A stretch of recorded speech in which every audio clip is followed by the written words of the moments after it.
আজকে দিনটা এতটুকু যে খারাপ যাবে আমি ভাবতেও পারিনি। সো তো হ্যালো এভরিওয়ান, তোমরা সবাই কী করছো? আশা করি সবাই ভালো আছো। আমি ভালো থাকি, খারাপ থাকি, আমি সবসময় ভালো থাকি, এটাই বলবো। সোমবার আমি ঘুম থেকে উঠে সব কাম কাজ করে নিয়েছি, কারণ হচ্ছে আজকে তো হচ্ছে আমাদের নিরামিষ সব কিছু কাম কাজ করতে হবে। তো আমি আজকে ভোরবেলা উঠেছিলাম পুরো 5টার সময়, আর 5টার সময় উঠে সব কাম কাজ করে নিয়েছিলাম, বাসনপত্র সবগুলো গুছিয়ে নিয়েছিলাম। তারপর রান্নাঘর পরিষ্কার করে পুরো কাম কাজ কমপ্লিট করে স্নান টান করে ঠাকুর দিতে গিয়েছিলাম। বা ঠাকুর দিতেই মানে এত রান্না হয়ে যাবে বুঝতে পারিনি। চলো এবার তো ঠাকুরটা কমপ্লিট হয়ে গেছে, প্রসাদটা নিয়ে আসলাম ঘরের মধ্যে, আবার বাথরুম দিয়ে আসলাম পাউডার ধোয়ার জন্য। তোমরা অবশ্যই জানো যে আমাদের উঠানটা পুরো মাটি, তার জন্য পাউডার আমার বারবার ধুতে হয়। আমার এত পরিমাণে এখন পেটে পুঁতে লাগেছে, আমি যে তোমাকে কী বলবো। আচ্ছা যাই হোক, এখন তো আমার সব কাম কাজ প্রায় কমপ্লিট হয়ে গিয়েছে। না না, এখন সব কাম কাজ কমপ্লিট নেই, অনেকে কাম রয়ে গেছে। এখন আমি একটু মানে মেকআপ টেকআপ করে নিই, সুন্দর তো হবে। সরি, আমি মেকআপ খুব কমই করি। এবার আমি জাস্ট মুখে মধ্যে একটা ক্রিম লাগিয়ে দিলাম, তো পতঞ্জলি। আচ্ছা যাই হোক, এখন একটু আসলাম রান্না করে, একটু জল খাবো, জল খাইয়ে মানে যাবো বাবাকে দেখতে। বাবা উঠে গিয়েছে, তোমরা দেখতে পাচ্ছ আমার পেছনের মধ্যে একটা দুলনা বাঁধা, এটা আমার বর মানে বাবাকে রাখার জন্য দিয়েছে। আর এখানে দেখতে পাচ্ছ শাশুড়ি মা নিয়ে আছেন বাবাকে। আর কি বল, বাবা উঠতেই না উঠতে এত কান্না করছে। আর এদিকে আমার মানে বিছনাটা গুছানোর সময় আমার হাত বাটটা পেয়ে গিয়েছিলাম। তো আমার শরীরটা এত পরিমাণে যে শুকাইছে, আমি কি যে বলবো তোমাদেরকে। আমার সব কিছু মানে ঢিলা হয়ে যায়, লুজ হয়ে যায়। দেখো হাত বাটটাও তো পড়ে গিয়েছে। যে বাবাকে কুলিয়ে না নিলে আর পারলাম না, তার জন্য এদিকে আমি আমার শাশুড়ি মার কাছ থেকে নিয়ে আসলাম বাবাকে। আর ওটাকে নিয়ে আমি একটু মানে খেলা করবো, আর তারপরে খাওয়াবো, তারপরে মানে ওকে আমি একটু সোজা করে রাখবো। আচ্ছা যাই হোক, এদিকে দেবু এসে গিয়েছিলো, শাশুড়িমা গিয়েছিলেন পাশের বাসায় একটি জিনিস আনার জন্য। আর দেবে এসেছিলো, বলছিলাম যে তুই একটু রাখ ওকে, মারাই আমি কিছু খেয়ে নিই। আমার অনেক ভীষণ আসলে ও আসে যে ফুল মারার জন্য, এরকম যে অল্প সময় তুই দাঁড়া, আমি কিছু খেয়ে নিই। তার জন্যই ও মানে বাবাকে দেখছিলো, আমি খাওয়া দাওয়া করছিলাম। খাওয়া দাওয়া বলতে কি, মুড়িয়া বিস্কুট নিয়েছিলাম, একটু জল দিয়ে। সত্যি মেয়েদের লাইফ অনেক ভীষণ কষ্ট। আমি দেখো ঘুম থেকে উঠে এত পরিমাণে কাজটা করছিলাম, যখন নিজেকে টায়ার্ড ফিল করছিলাম। এদিকে বাবাকে দেখে দেখে আমি কাজটা করতে হবে, কারণ শাশুড়ি মামা গেছেন পাশে পাশে, যাই না কখন আসবেন। এদিকে আমি বিস্কুটটা মুড়িটা খেয়েছিলাম, আর দিদিকে বলছিলাম যে তুই অল্পখানি বাবাকে দেখে আমি পটপরে খেয়ে নেবো, মানে চটপট করে খেয়ে নেবো। আসলে ও স্কুলে যাবে, মানে কলেজে যাবে, তো অটো টাইমই নেই। তার জন্য শাশুড়ি মা দিয়েছেন পনির রান্না করবো। আর এখানে আলুটা আমি কেটে দিয়েছিলেন, আমি মানে অর্ধেক কাটেছিলাম, আর অর্ধেক দিদিকে বলেছিলাম কাটার জন্য। মানে হাতটা আমার একদম নিঃশব্দ হয়েছিল, সকাল থেকে তো ঠান্ডা জল একদম সত্যি। সোমবারে আসলে যে কতটুকু আমি নিজেকে টায়ার্ড ফিল করি সেটা আমি বলতে পারবো না।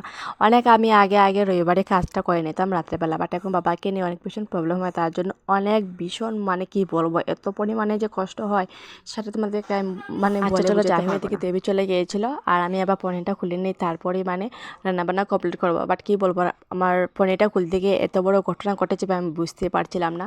দেখো হাতটা কেটে গিয়েছিল, আর হাতটা কাটা সত্ত্বেও মানে আমি যে কী করবো সেটা বুঝতে পারছিলাম না। একদম কান্না এসে গিয়েছিলো যে হাতটা মতটুকু কেটে গিয়েছিল, তাও ঠান্ডা। এখন তো শাশুড়িমা করে নিই যে বলবো রান্না করার জন্য, বাট শাশুড়িমা যে ঘরে থাকতেন আমি যে বলতাম তো উনি নিশ্চয়ই রান্না করে নিতেন। বাট কী করবো আমি বলো। এখন তো পুরো 9টাও বেজে যাচ্ছিলো, রান্না বান্না যদি কমপ্লিট না করে আমার নিজে তো খেতে হবে।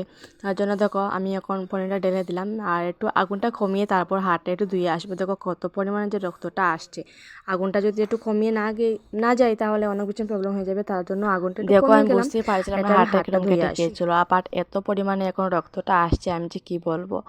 আমি একদম হাতটা একদম আগে থেকে নিঃশব্দ ছিল, আর এখন তো আরও বেশি নিঃশব্দ হয়েছিল। দেখো বাবাকে দেখাচ্ছিলাম, বাট ও তো এখন ছোটো, কী বুঝবে। চলো এবার আমি হাতটা একটু ধুয়ে আসি, অনেক পরিমাণে রক্ত আসছে, কিছু লাগিয়ে তারপর। দেখো মেয়েদের লাইফ অনেক ভীষণ কষ্টে, সেটা একদম সত্যি কথা। আমি যতই লেখাপড়া করি না কেন, আমার গ্রাজুয়েশন তো আগে থেকে কমপ্লিট ছিল, বাট কিছু করতে পারি না, তার জন্য হয়তো এখন টেকমাস্টার করতে হবে। এটা কোনো কথা না যে গ্রাজুয়েশন কমপ্লিট করে যে টেকমাস্টার করতে হবে না, সেটা অনেকেই পড়াশোনা করলেই মানে রান্নাবান্না করতে হয়, এটা আমি মানি, এটা আমি জানিও। বাট আমি কী করবো তোমার নিজেই বলো। আমার না আজকে ভীষণ টায়ার্ড ফিল হচ্ছিলো, আর ভাবলাম যে যদি হয়তো কোনো চাকরি টাকরি থাকতো হয়তো আজকে আমার এই কাজটা করতে হতো না। বাট একদম ভুল ধারণা এটা, আমি যতই চাকরি হই না কেন আমাকে তো রান্নাবান্না করতে হবে। নিজে একটা বাচ্চা আছে, তোমাদের সাথে কথা বলতে বলতে আমার রান্নাবান্নাটা প্রায় অর্ধেক হয়ে গিয়েছিল। আর তারপর বাবাকে নিতে হবে কোলের মধ্যে, ও মানে কান্না করছিল, আর ওকে আমি একটু দুধ খাওয়াইছিলাম, বাট ও বলছিল যে দুধ খাবে না। বলছিল মানে বুঝতে পারতাম তো ওর মা, আমি তো বুঝতে পারবো মানে কী বলছিল।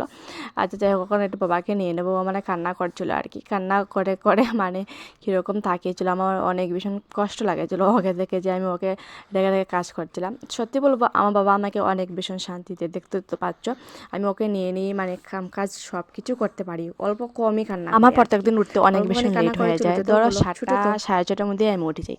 বাট আজকে আমি তাড়াতাড়ি উঠেছি কি যে বলবো, কেন আজকে হচ্ছে সোমবার, একটু তাড়াতাড়ি ঝটপট করে কাম কাজ তো করতে। দেখো এবার বাবাকে আমি খুলে নিয়ে দিলাম। আর সত্যি বলবো, আমি যতই আমার কষ্ট হোক না কেন, আমি আমার বাবাকে নিয়ে সব কষ্ট একদম ভুলে যাই। আচ্ছা চলো, এবার তো রান্না বান্না প্রায় কমপ্লিট, আমি ভিডিওটাকে মতো করে শেষ করছি। আর সত্যি কথা বলবো, মেয়েদের লাইফটা অনেক ভীষণ কষ্টের, সেটা যদি সবাই যদি একমত থাকো তাহলে আমাকে কমেন্ট করে জানাবে যে হ্যাঁ সত্যি মেয়েদের লাইফ অনেক ভীষণ কষ্ট। যতই তুমি কষ্ট করে থাকো না কেন, তোমাকে কাম কাজ করতেই হবে, এটা একদম মেনে নিতে হয় আর কি। আচ্ছা চলো যাই হোক, আমি অনেক ভীষণ লাগে যে আমি আমার বাবাকে পেয়েছি, দেখো কতটুকু শান্তি দেয় আমাকে। আমি সত্যি কথা বলবো, আমি অনেক ভীষণ লাগে যে আমি আমার বাবাকে পেয়েছি।